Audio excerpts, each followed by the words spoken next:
I'm going to tell this story once and only once. Not because I don't want to tell it again, but because every time I do, every time I read back through what happened, every time I force myself to remember each detail, I see it again. In the corner of the screen. Small. A flicker. Like the shadow of something standing behind me looking over my shoulder. My name is James. I'm 36 years old, a software developer, and what I'm about to tell you has nothing to do with code, nothing to do with technology, nothing to do with anything I can explain using what I know. It started with a video file. Not something I downloaded. Not something anyone sent me. A file that appeared in my desktop folder on a Monday morning in September, while I was certain the folder had been empty the night before. The file had no name. Only an extension, .mp4. I've worked with computers for 12 years. I know files don't appear on their own. I ran a full virus scan, checked the system logs, reviewed the access history. Nothing unusual. The machine hadn't been accessed remotely. No unfamiliar software. Nothing that could explain why that file was there. I was going to delete it. But before deleting, I checked the file size. A developer's habit, always look at the metadata first. The file was 0 bytes. A video file that was 0 bytes but still existed in the system, still occupied a slot in the folder, still had the icon of an MP4 file. Technically that's impossible. A 0-byte file is an empty file, no data, nothing to play. I double-clicked it. The media player opened. Black screen. The progress bar showed midnight/midnight, confirming the file was empty. Nothing to play. I left the window open and went back to work. 40 minutes later, I heard a sound. From the media player window still open, minimized to the taskbar but still running. Faint and hard to make out, like someone breathing very close to a microphone. I maximized the window again. Still a black screen. Progress bar still reading midnight/midnight. But the sound of breathing continued. And in that black screen, I stared longer than I should have before I understood what I was seeing. There was something. Not a clear image. Something darker than the black of the screen, like darkness inside darkness, the vague outline of something standing in the frame and looking out. I closed the media player. I deleted the file. I restarted the computer. The next morning, the file was back on the desktop. Same name, no name. Same size, 0 bytes. This time I didn't open it. I deleted it immediately, emptied the trash, restarted. The third day the file was there again. The fourth day I didn't delete it. I sat looking at the icon for a while, then took out my phone and photographed the computer screen, evidence just in case. Then I dragged the file off to the edge of the desktop, left it there without opening or deleting it. And I started paying attention. On the fifth day I noticed the first thing. The laptop camera. The small green light beside the lens, the light that only activates when the camera is running, turned on for approximately 3 seconds at 3:17 in the morning. I knew because I had installed activity logging software for the camera after finding the file the first time. No application on my computer had triggered the camera at that time. Sixth day the camera light came on at 3:17 in the morning. Exactly that time. Seventh day I stayed awake until 3:15 in the morning and sat watching the computer screen that was off. I had shut the machine down earlier, and waited. At 3:17 in the morning, the camera light on the powered-down laptop turned on for 3 seconds. Then went dark. I sat in the darkness of my room looking at that powered-down laptop for a long time. Then I looked up, looked directly into the camera lens. And I said out loud in the dark, "What are you watching?" Nothing happened. But at 3:18 in the morning my phone, lying on the desk beside the laptop, screen dark, buzzed once. One time only, brief like a notification. I looked down at the phone. There was a new file in my photo library. Auto-saved at 3 hours 17 minutes and 43 seconds in the morning. A photo taken by the phone's camera. Taken from the position of the phone lying on the desk, lens pointing up at the ceiling. The photo showed my ceiling.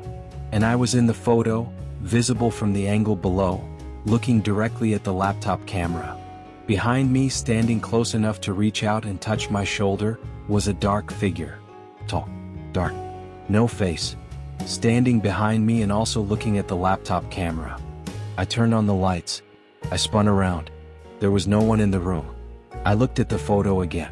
The figure was still there, clear, impossible to explain as the shadow of anything in the room because I know every corner of my own space. I called my closest friend, a woman named Claire, also in tech, the only person I thought wouldn't treat me like I'd lost my mind. I called at 3:30 in the morning. She picked up after 2 rings. Claire keeps late hours. I need you to look at a photo and tell me what you see, I said. I sent it. A long silence. Then, James. What is that standing behind you? You see it. I see it. James, that's... She stopped. Where are you right now? My office. Turn every light on. Right now. The lights were already on. I said so. I need you to leave that room, Claire said, in the voice of someone deliberately keeping themselves calm. Go to the living room. Don't look at the computer screen. Don't look at any screen. Why not look at the screens? Because I'm not sure, she said. But in the photo you sent me, whatever is standing behind you is also looking at the screen. And I don't want you looking at the same thing it's looking at. I stood up. I went to the living room. I sat on the sofa with all the lights on and talked on the phone with Claire until morning. Claire came to my apartment the next day. She went through everything I had recorded, the camera logs, the video file, the photo from 3:17 in the morning. She didn't say much. She just looked, nodded, and finally sat down across from me. I want to ask you something and I need you to be honest, she said. Okay. When you opened the video file the first time and saw that black screen, did you look at it for a while? Did you try to look at the shadow in the black screen? I thought back. Yes.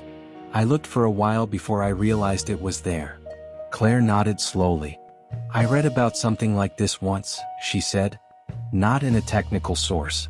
On an old forum, a post from over 10 years ago, the person who wrote it deleted their account afterward. She paused. The post described a kind of entity, I don't have a better word for it, that exists on a threshold between being seen and not being seen. It can't be fully here until someone actually looks at it and sees it. So when I looked at the black screen, you saw it, Claire said. And when you saw it, it knew you could see it. From that point on, it followed you. I sat very still. What else did that post say? I asked. Claire looked at me for a moment before answering. It said that once you've seen it, the only way for it to leave you is for someone else to see it instead. Once a new person sees it, it moves to them. Silence between us. Claire, I said slowly, I sent you that photo. She looked at me. Something in her eyes I didn't want to see. Yes, she said. You did. I don't know whether Claire sees it. She never said. After that day, every time I asked, she changed the subject. Faster than necessary. But I noticed something in the weeks that followed. Claire started covering her laptop camera when she worked. Black electrical tape over the lens, something she used to laugh at other people for doing and call paranoid. She started turning her monitor off before leaving the room, even just to get a glass of water. When she was talking to me, she would sometimes glance at the corner of her screen, a quick, involuntary look like a reflex she couldn't control. I didn't ask about it. She didn't bring it up. We don't talk about the video file anymore. But here's the thing I have to say. This is why I'm telling this story. 2 months ago I received a message from Claire at 3 in the morning. No words. Just a photo. A photo taken from her phone lying on her desk, lens pointing up at the ceiling, identical in framing to the photo I received the night the video file first appeared. The photo showed the ceiling of Claire's home office.